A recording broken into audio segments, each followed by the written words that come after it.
Ei, pessoal, o mundo político de hoje discute os impactos da pandemia do coronavírus na educação, o adiamento do Enem, a paralisação das universidades, a volta às aulas online e a gestão do MEC. Eu vou conversar com o professor Teodoro Zanardi, que é professor do Departamento de Educação da PUC Minas. Tudo bem, Teodoro? Tudo Obrigada bem, por atender a gente. eu que agradeço o convite, tudo bem? Olá aos espectadores. É um prazer estar aqui para a gente conversar sobre um tema tão importante nesse momento. Teodoro, o primeiro impacto sobre a educação, naturalmente, foi a suspensão das aulas, né? Os alunos em casa, o impacto que teve sobre as famílias. Eu queria que você falasse um pouco sobre isso, como é que você viu esse primeiro impacto sobre a educação, sobre a rotina da educação estudantil. É um momento inédito para a educação escolar em todo o mundo, né? A gente pode dizer que desde que a escola, a educação escolar, ela se universalizou, hoje a gente tem a maioria absoluta de crianças e jovens de 4 a 17 anos na escola, inclusive aqui no Brasil, é uma grande conquista, né? A educação escolar, ela se coloca agora à frente de um grande desafio e é necessário sempre reafirmar que esse é um desafio inédito, onde a gestão da escola ela se vê muito impotente diante dessa realidade, diante da necessidade de pôr fim a aglomerações, e a escola é um lugar de aglomeração, é um lugar de encontro importantíssimo, né, para a formação das pessoas. Então, quando a escola se vê diante desse desafio, não só no Brasil, mas no mundo inteiro, nós começamos a pensar nas desigualdades existentes, tá? Nas desigualdades de recurso de acesso ao conhecimento numa época de isolamento, né, social. Pensar que isso está acontecendo tanto em escolas públicas como em escolas particulares. A gente passa por um momento assim de reinvenção do papel da própria educação escolar na vida das famílias e na vida das pessoas.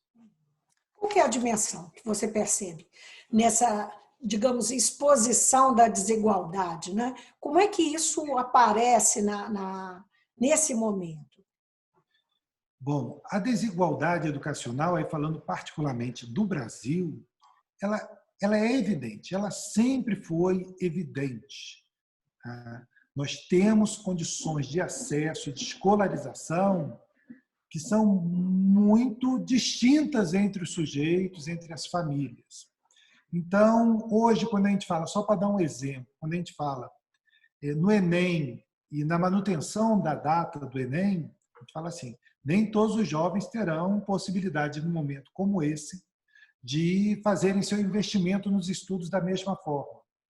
Isso não é possível nem na época da pandemia de isolamento e nem na época anterior. No ano passado, nós não tínhamos uma igualdade de oportunidades para os jovens no seu processo de escolarização que levava a uma exigência igualitária, ou seja, o padrão ele não depende, né, do desenvolvimento cognitivo desse jovem, do investimento que a família faz. Nós temos famílias que têm, né, condições muito superiores de oferta de materiais, de oferta de fazer visitas, né, a museus, bibliotecas, compra de livros. Então, um momento como esse deixa isso tudo escancarado. Um momento como esse, que crianças têm acesso a plataformas digitais, têm internet em casa à vontade, outras famílias não têm nem água, quanto mais internet. Então, eu vejo o momento da pandemia um momento de necessária reflexão sobre a educação e essa ilusão que se constituiu pensar que a educação oferece igualdade de oportunidades. Ela não oferece. Agora isso fica mais evidente quando o acesso se dá de forma tão desigual. ministro Weintraub, ele fez uma declaração há alguns dias, quando havia uma campanha na internet, inclusive dos próprios estudantes, pelo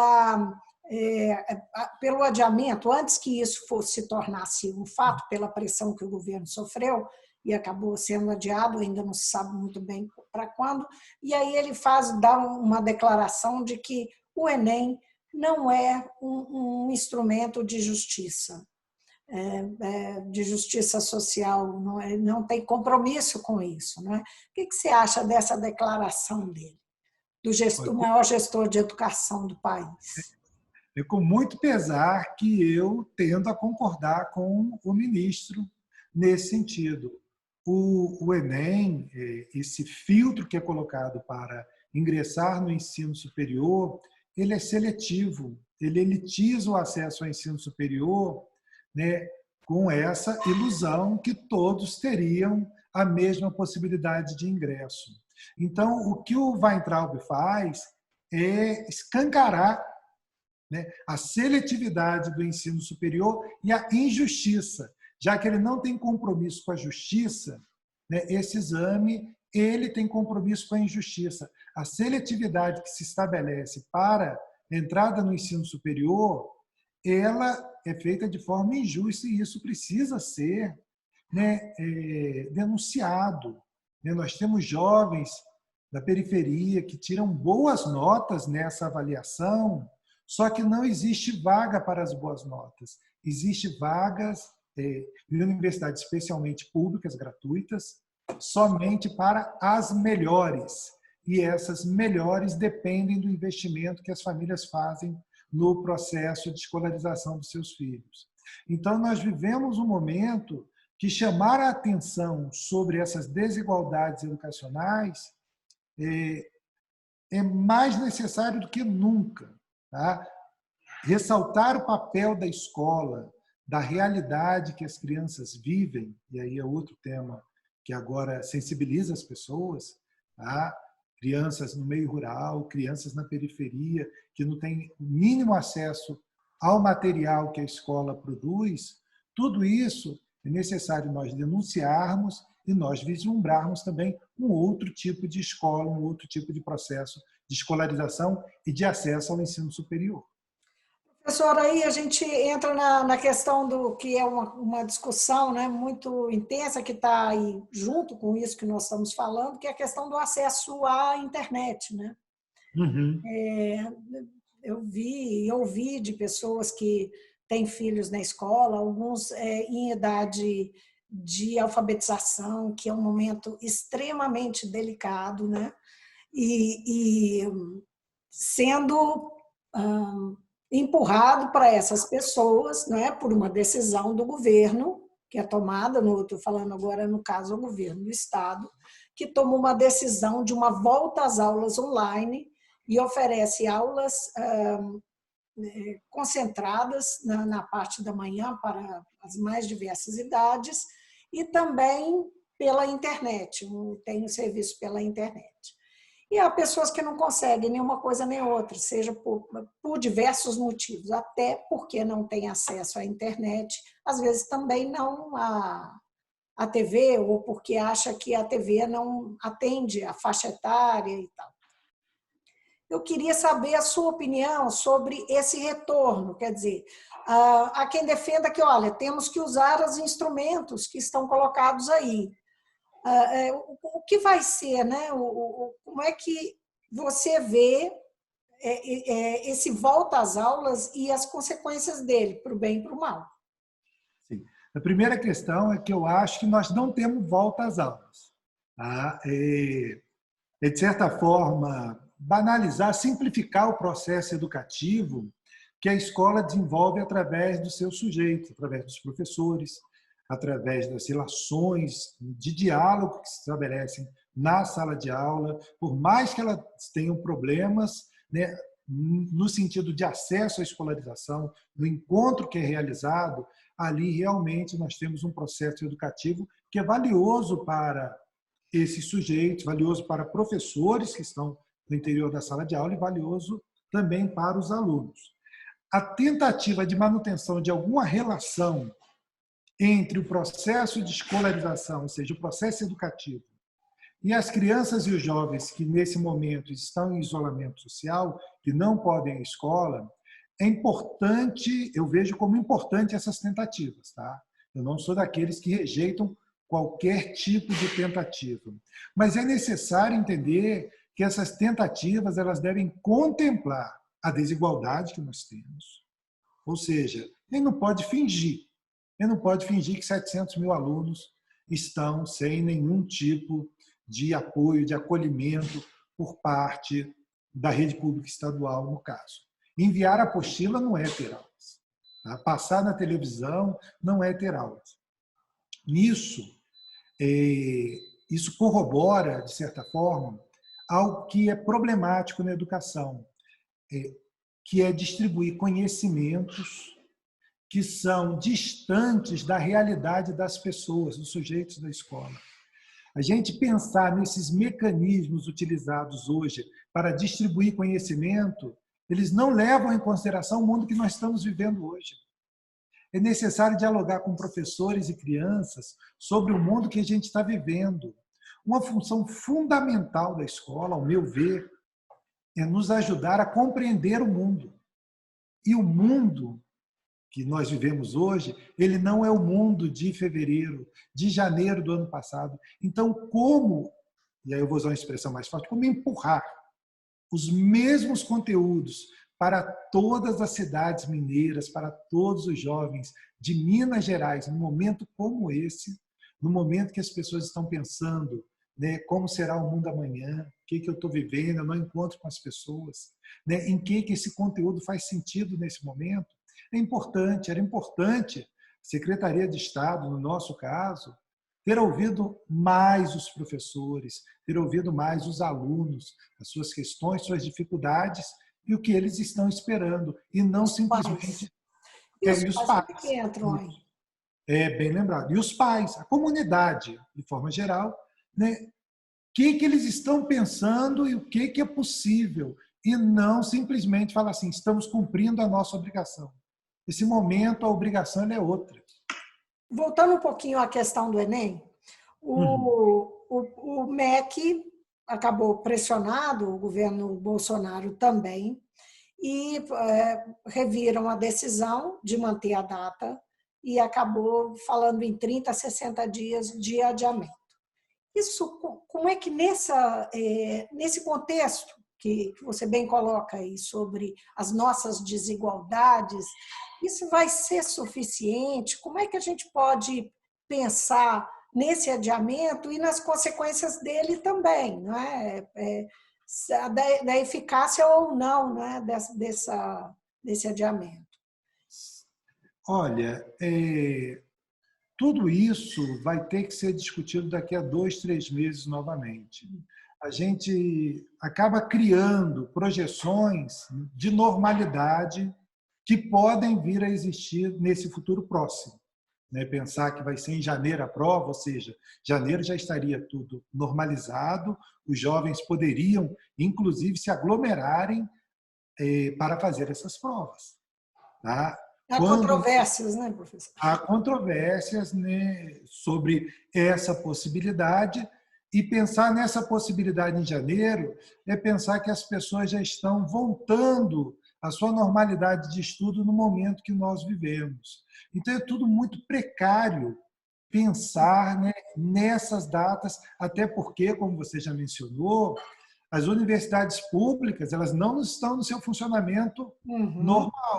Essa Então, era a questão que eu queria colocar em seguida. Quer dizer, o Enem é realizado, vem o SISU, e aí, supostamente, o semestre vai começar. Vamos supor que, né, a pandemia esteja sob controle para que o semestre seja retomado. Mas e aí, como compor essa turma que está entrando e a turma que não cumpriu o semestre anterior? Não é? Tudo isso está em discussão, não? sim, aí que está o ponto que a gente retorna da escola básica, da questão da rede estadual. Né? Essas instituições que comandam o país como o MEC, elas devem passar a escutar esses sujeitos, passar a escutar as universidades para esse tipo de planejamento. Parece que está tudo muito fragmentado, decisões isoladas, onde há, por um lado, um direcionamento que as coisas estão se resolvendo e a gente pode manter, e, por outro lado, nós vemos, chegamos a final de maio, com as atividades suspensas nas universidades públicas, creio eu que só 6 no Brasil, né, federais, que estão funcionando. Tá? Então, estão tentando cumprir alguma coisa do semestre letivo. Nesse sentido, eu acho que a educação tem um papel importante de diálogo com a realidade. Ela tem que dialogar com a realidade e não com projetos estranhos à realidade. Agora, nós temos um governo que tem uma orientação, uma proposta, especialmente no MEC, né? A gente vê isso claramente, até pela postura do ministro Weintraub. Ele é um economista que assume, né, e que tem um aspecto, posições ideológicas muito claras e que assume com a pretensão de fazer uma gestão com muito foco na questão da administração financeira, né? E, ao mesmo tempo, querendo desfazer um monte de estruturas que estão aí organizadas. Isso ele deixa bem claro logo que assume o governo e vem se mantendo, apesar dele ser uma figura controversa até dentro do próprio governo Bolsonaro. Como é que esse aspecto ideológico, essa gestão que vai entrar tem feito, o governo Bolsonaro tem feito na educação, pode agravar essa situação que nós estamos vivendo com a pandemia, né? Porque existe, no mínimo, uma atitude, uma reação dentro dos meios acadêmicos, né? Enfim, de uma maneira geral, em relação a essa administração. Como é que você vê o peso disso nesse momento de pandemia?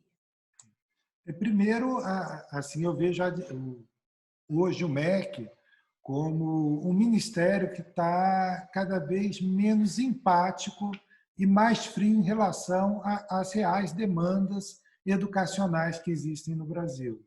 Nós não percebemos que em pesquisa e educação, quem atua na educação, nenhum projeto que se mobilize para a inclusão, para melhorar o acesso, inclusão que eu falo sobre a diferença, né, e para melhorar o acesso, para a expansão de vagas em universidades públicas de forma gratuita.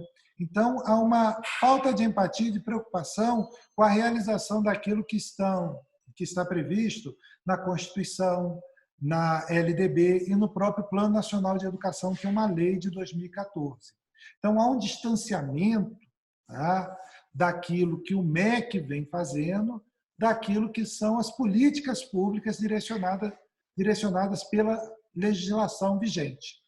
Nesse sentido, é que vem um problema do isolamento que é de uma pandemia, mas não é exatamente da doença, né? É de uma pandemia que nos direciona, né, para uma política pública que não garante o direito à educação, mas, por outro lado, instituições universitárias, institutos federais vão tomando as suas decisões, tá, alheias a esse direcionamento do MEC como forma de garantir o direito à educação. Ou seja, nós temos um MEC que deixa as instituições perdidas, só que as nossas universidades, elas tradicionalmente já trabalham numa perspectiva de inclusão. As universidades públicas têm esse papel importante na pesquisa e na ciência.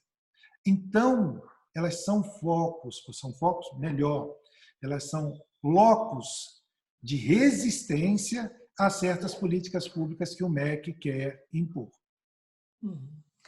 Agora, nós tivemos aí uma notícia que tem sido tratada como uma notícia preocupante na aproximação que o presidente Jair Bolsonaro tenta fazer, ou vem fazendo, com aquele grupo de partidos que é chamado de Centrão, há aí uma negociação de cargos na administração federal, entre eles o Fundo Nacional de Desenvolvimento da Educação, que é um fundo bilionário, não é?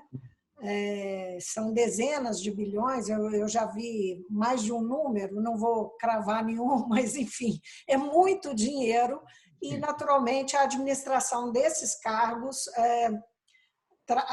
chama a atenção os recursos, não é? A possibilidade, inclusive, de parlamentares terem mais influência em distribuição de verbas e aplicação de emendas e coisa e tal. Bom, enfim, isso tem se tornado uma preocupação. Quanto você acha que pode o fundo... Por que o fundo é tão importante? Por que existe essa preocupação tão grande com quem vai administrar o fundo?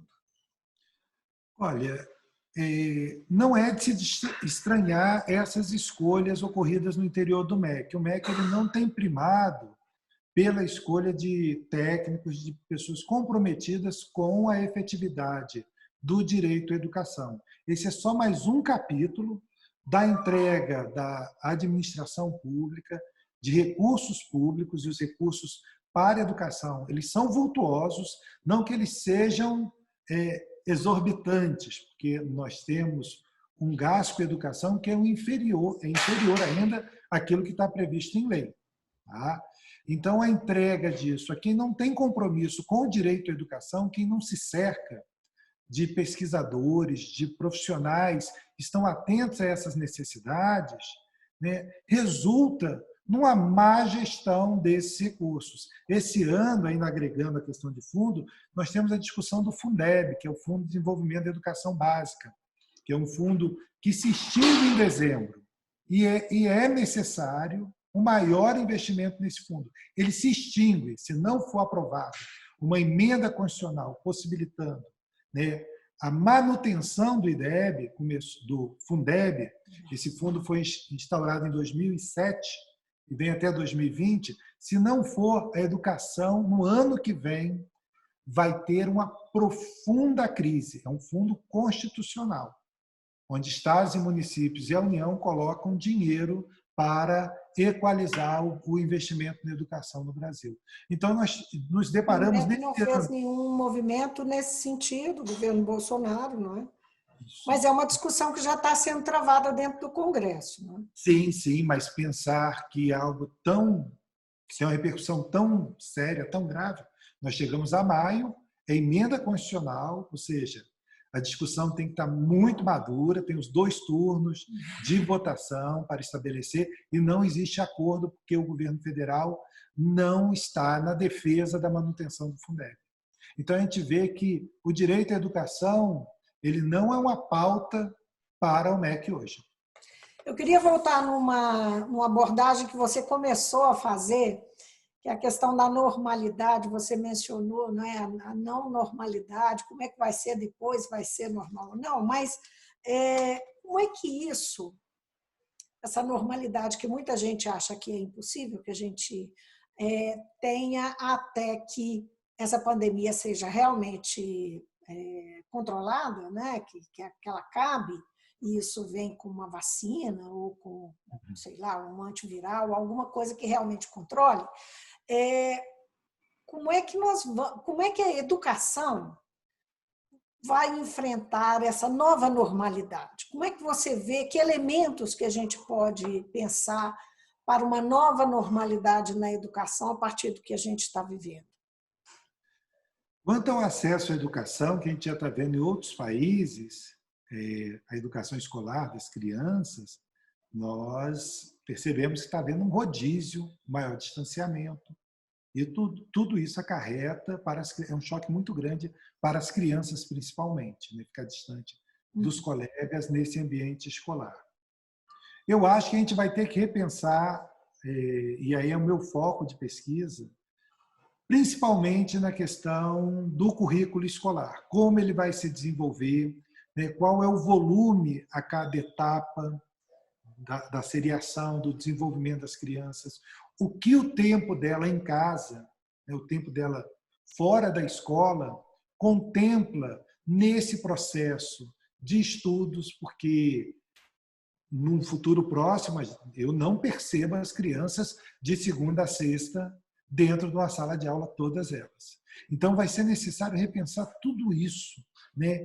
O tempo que a criança não está na escola, ela está no interior da sua casa, na sua comunidade, como a escola vai aproveitar, como a escola vai dialogar com esses novos momentos. A nossa vida vai ter momentos diferentes, né, que não é de frequência permanente. Então, como dialogar com esses conhecimentos que são construídos fora da escola? E aí eu acentuo, a escola já devia fazer isso antes. Ela já devia dialogar com a vida das pessoas antes da pandemia. Só que se nós não conseguimos colocar as crianças 800 horas por ano, 200 dias dentro da escola, né, esses outros dias que a criança não frequenta, o que é feito? Qual o direcionamento que é dado? É simplesmente cumprir o currículo que era previsto anteriormente? Ou essas outras atividades de leitura, de trazer, né, para a escola as questões que se passam em casa e para casa as questões que se passam na escola, elas, para mim, cada vez vão se fazer mais necessárias. Os pais, eles não são professores. Tá? Não é no sentido que pai tem que ser professor. E eu acho que a pandemia evidencia isso. Que professor é alguém que tem formação, que para alfabetizar uma criança não é simplesmente assistir um canal do YouTube, né, e agora eu estou pronto para alfabetizar. Essas pessoas estudaram, os pedagogos, os licenciados, todos eles estudaram para essa atividade. A Só que pandemia coloca um ponto final na discussão sobre educação em casa? eu espero que sim, mas aquilo que eu venho acompanhando é que não, né? Que tem um setor da população que é desconfiado da escola. Eu espero que essa desconfiança agora esteja sendo diminuída e reconhecido o trabalho importante que a escola faz. Mas, de qualquer forma, o que se passa em casa tem que ser tema no processo de escolarização das pessoas. Uhum. Eu fico pensando que a casa também vai mudar, né? Muita gente vai trabalhar em casa, né? Sim, Está já trabalhando. mudou. Isso Agora já deve mudou, né? permanecer, né? Muita gente deve permanecer em casa. Vai Deve mudar permanecer. muita coisa, né? Está mudando e eu acho que vai mudar. Eu acho que certas questões, quando as pessoas têm acesso à internet, eu acho que isso é uma questão de garantia de direitos. Hoje, ter acesso à internet é uma garantia de direitos, é uma garantia de comunicação, é uma garantia de acesso ao conhecimento. O poder Então, público tem que assumir esse desafio de sem garantir a dúvida, internet para todo mundo? quando a gente fala de direitos fundamentais, e o direito à educação está inscrito entre eles, e esse direito hoje demanda o acesso à internet, né, é papel do poder público, é papel da sociedade, através do poder público, garantir isso para todos e não só para alguns. Se a gente pensa que isso é um direito de todos, o direito de todos é responsabilidade de todos. Então, quando a gente pensa o direito à educação, à informação, à comunicação nos dias de hoje, e num futuro próximo, a gente pensa nesse acesso à internet. Se os governos municipais, estaduais e o governo federal pensam em algum aproveitamento na formação das pessoas através desse recurso à distância, vai ser necessária a garantia desse recurso para todos. Só para a gente arrematar nossa conversa, a pandemia deixa um aprendizado para nós, para a educação, para os educadores, para, enfim, para o Eu conjunto creio de que sim. profissionais da educação.